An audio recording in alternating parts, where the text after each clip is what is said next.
Well, it's morning, and it's time to read the classic fairy tales by Iona and Peter Opie. And today's story is The Blue Beard. A little history on the story.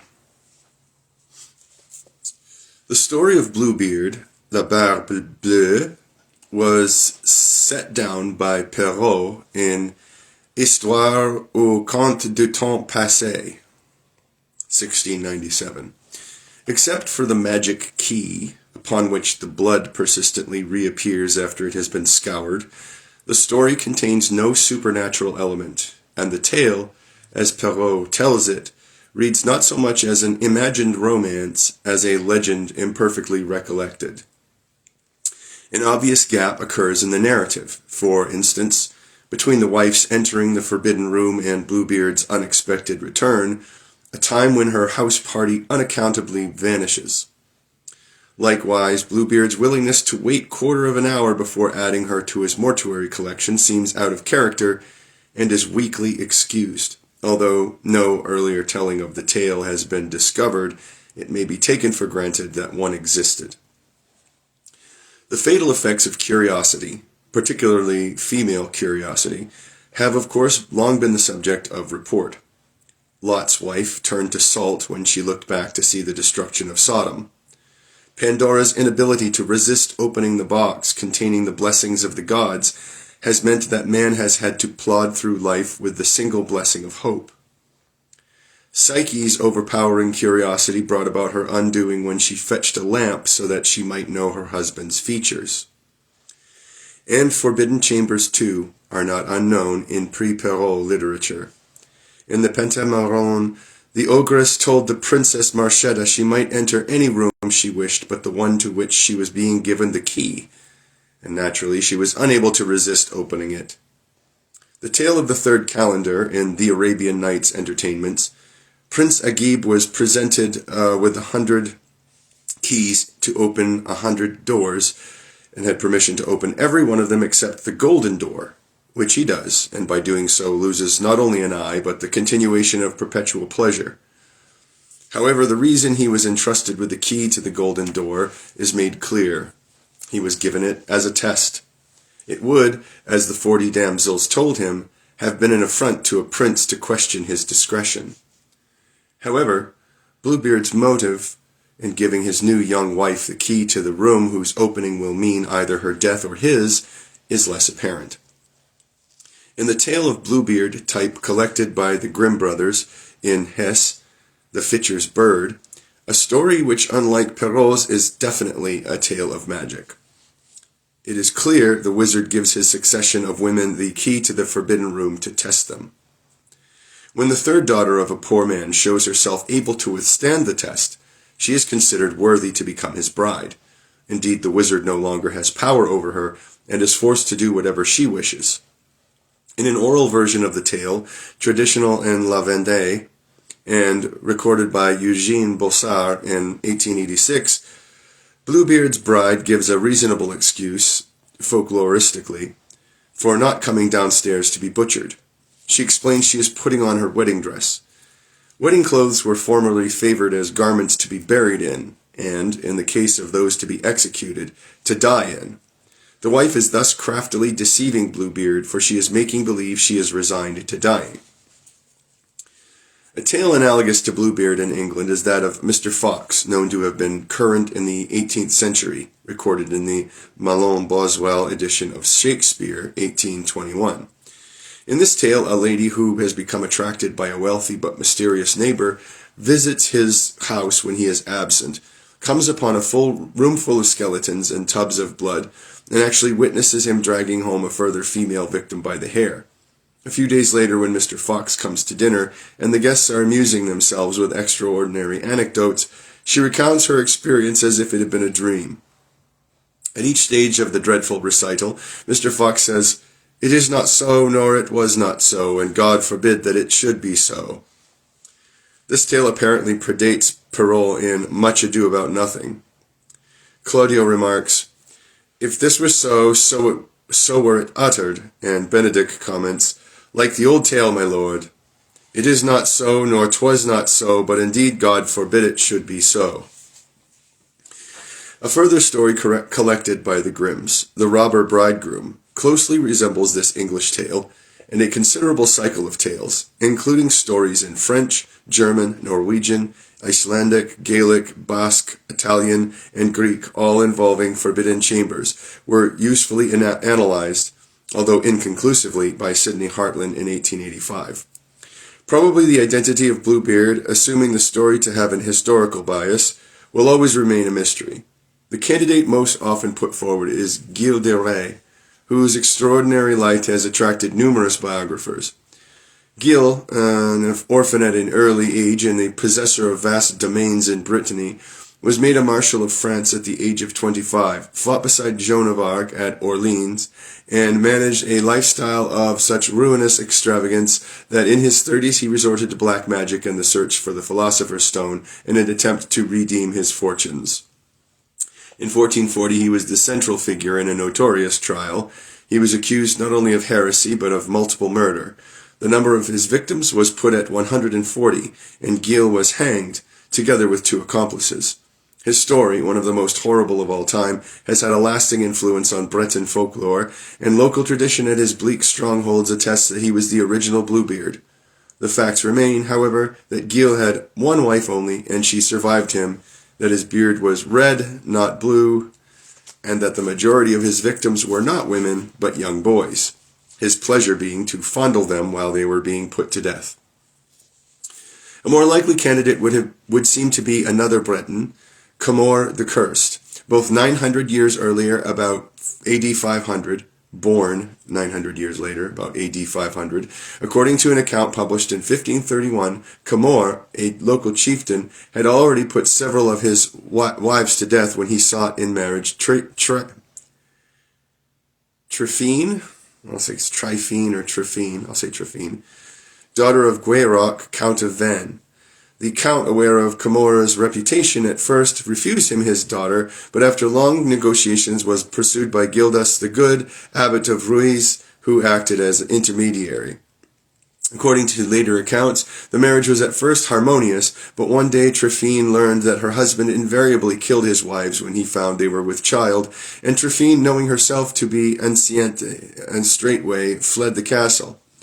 It appears, however, that when Comor found she had deserted him, he set out in pursuit, and catching up with her, gave a mighty blow with his sword, which, according to legend, severed her head from her body, and left her for dead. Saint Gildas, as the guarantor of the marriage, was immediately summoned, and whether by medical skill or by a miracle, brought her back to life and health, the records showing that she lived to found a convent after giving birth to a son who, like herself, was eventually canonized. In Comor we have thus a man, the subject of traditional stories, and the reputed slayer of 4 wives, whose 5th wife discovered his dreadful secret, and was herself almost killed. Such a history would not of itself be enough to associate Comor with Perrault's Bluebeard, were it not for one peculiar circumstance. In 1850 some paintings were discovered beneath the whitewash on paneling in a chapel dedicated to Saint Tryphene at Nicolas de Buzy.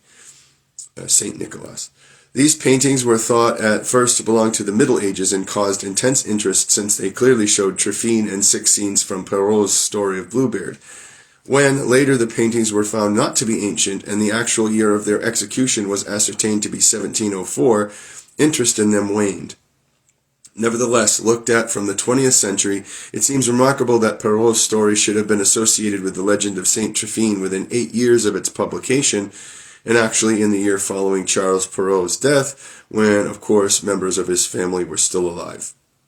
The first English translation, which follows, is that by Robert Samber, published in Histories or Tales of Past Times, 1729.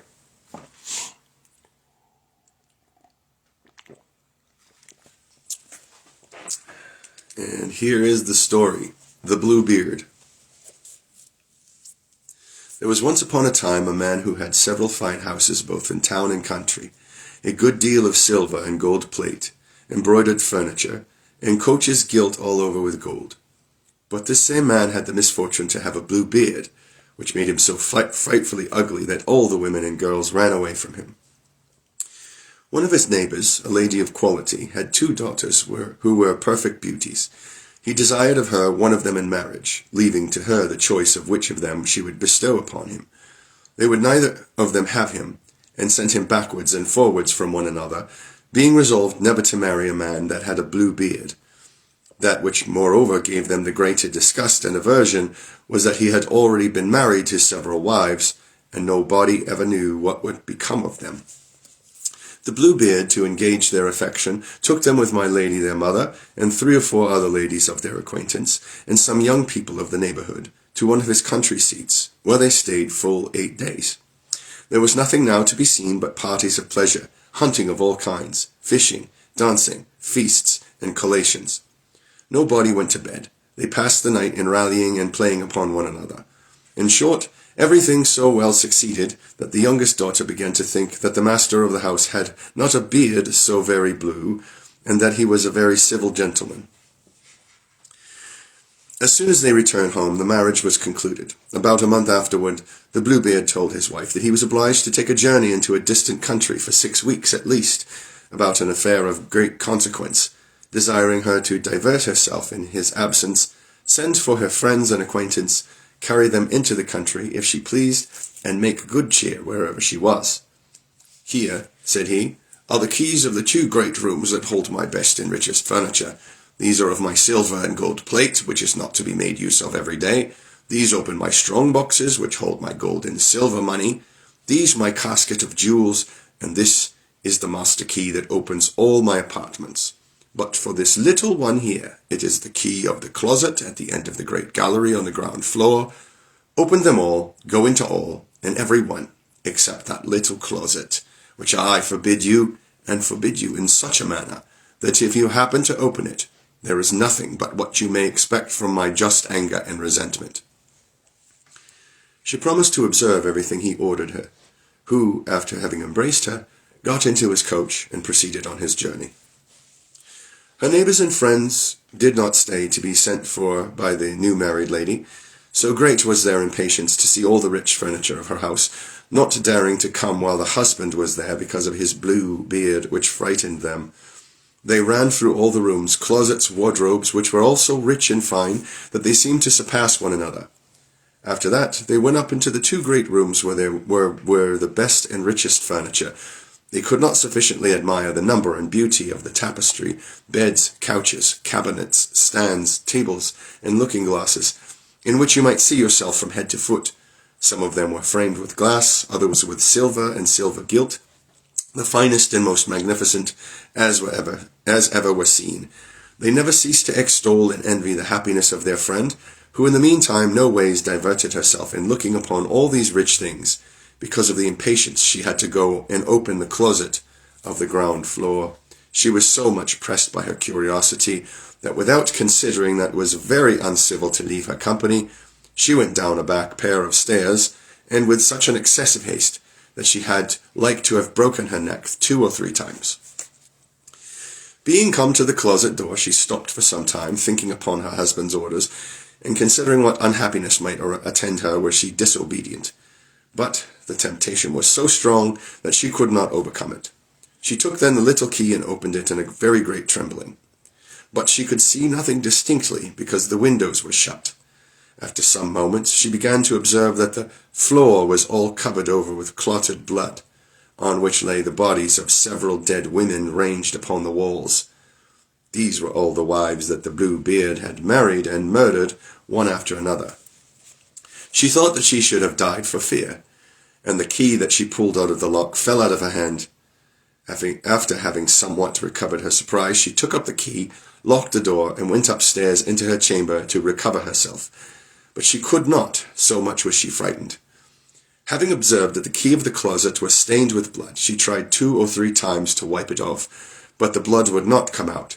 In vain she did wash it and even rub it with soap and sand. The blood still remained, for the key was a fairy, and she could never quite make it clean. When the blood was gone off one side, it came again on the other. The Bluebeard returned from his journey the same evening, and said he had received letters upon the road, informing him that the affair he went about was finished to his advantage. His wife did all she could to convince him she was extremely glad of his speedy return. The next morning he asked for the keys, which she returned, but with such a trembling hand that he easily guessed what had happened. "What is the matter?" said he, "that the key of the closet is not amongst the rest?" "I must certainly," said she, "have left it upon the table." "Do not fail," said the Bluebeard, "of giving it to me presently." After several goings backwards and forwards, she was forced to bring him the key. The Bluebeard, having very attentively considered it, said to his wife, "How comes this blood upon the key?" "I don't know," said the poor woman, paler than death. "You don't know," replied the Bluebeard. "I know very well you were resolved to go into the closet, were you not? Very well, madam, you shall go in, and take your place amongst the ladies you saw there." Upon this she threw herself at her husband's feet and begged his pardon with all the signs of true repentance, and that she would never be more disobedient. She would have melted a rock, so beautiful and sorrowful was she, but the Bluebeard had a heart harder than the hardest rock. "You must die, madam," said he, "and that presently." "Since I must die," said she, looking upon him with her eyes all bathed in tears, "give me some time to say my prayers." "I give you," said the Bluebeard, "a quarter of an hour, but not one moment more." When she was alone, she called out to her sister and said to her, "Sister Anne," for that was her name, "go up, I desire thee, upon the top of the tower, and see if my brothers are not coming. They promised me that they would come today, and if thou seest them, give them a sign to make haste." Her sister Anne went up to the top of the tower, and the poor afflicted lady cried out from time to time, "Anne, Sister Anne, dost thou see nothing coming?" And Sister Anne said, "I see nothing but the sun that makes a dust and the grass that grows green." In the meanwhile, the Bluebeard, holding a great cutlass in his hand, cried out as loud as he could to his wife, "Come down presently, or I'll come up to you." "One moment longer, if you please," said his wife, and immediately she cried out very softly, "Anne, Sister Anne, dost thou see nothing coming?" And Sister Anne said, "I see nothing but the sun that makes a dust and the grass that grows green." "Come down quickly," cried the Bluebeard, "or I'll come up to you." "I am coming," answered his wife, and then she cried, "Anne, Sister Anne, dost thou see nothing coming?" "I see," replied Sister Anne, "a great dust that comes on this side here." "Are they my brothers?" "Alas, no, dear sister, I see a flock of sheep." "Will you not come down?" cried the Bluebeard. "One moment longer," said his wife, and then she cried out, "Anne, Sister Anne, dost thou see nothing coming?" "I see," said she, "2 horsemen coming, but they are yet a great way off." "God be praised," said she immediately after. "They are my brothers. I have made them a sign as well as I can to make haste." The Bluebeard cried out now so loud, he made the whole house tremble. The poor lady came down and threw herself at his feet, all in tears, with her hair about her shoulders. "This signifies nothing," says the Bluebeard. "You must die." Then taking hold of her hair with one hand and holding up the cutlass with the other, he was going to cut off her head. The poor lady, turning about to him and looking at him with dying eyes, desired him to afford her one little moment to recollect herself. "No, no," said he, "recommend thyself to God." For at this very instant there was such a loud knocking at the gate that the Bluebeard stopped short all of a sudden. They opened the gate and immediately entered 2 horsemen, who, drawing their swords, ran directly to the Bluebeard. He knew them to be his wife's brothers, one a dragoon, the other a musketeer, so that he ran away immediately to save himself, but the 2 brothers pursued him so close that they overtook him before he could get to the steps of the porch, where they ran their swords through his body and left him dead. The poor lady was almost as dead as her husband, and had not strength enough to rise and embrace her brothers. The Bluebeard had no heirs, and so his wife became mistress of all his estate. She made use of one part of it to marry her sister Anne to a young gentleman who had loved her a long while, another part to buy captains' commissions for her brothers, and the rest to marry herself to a very honest gentleman who made her forget the ill time she had passed with the Bluebeard. The end. The next story is The Master Cat, which is the tale of Puss in Boots.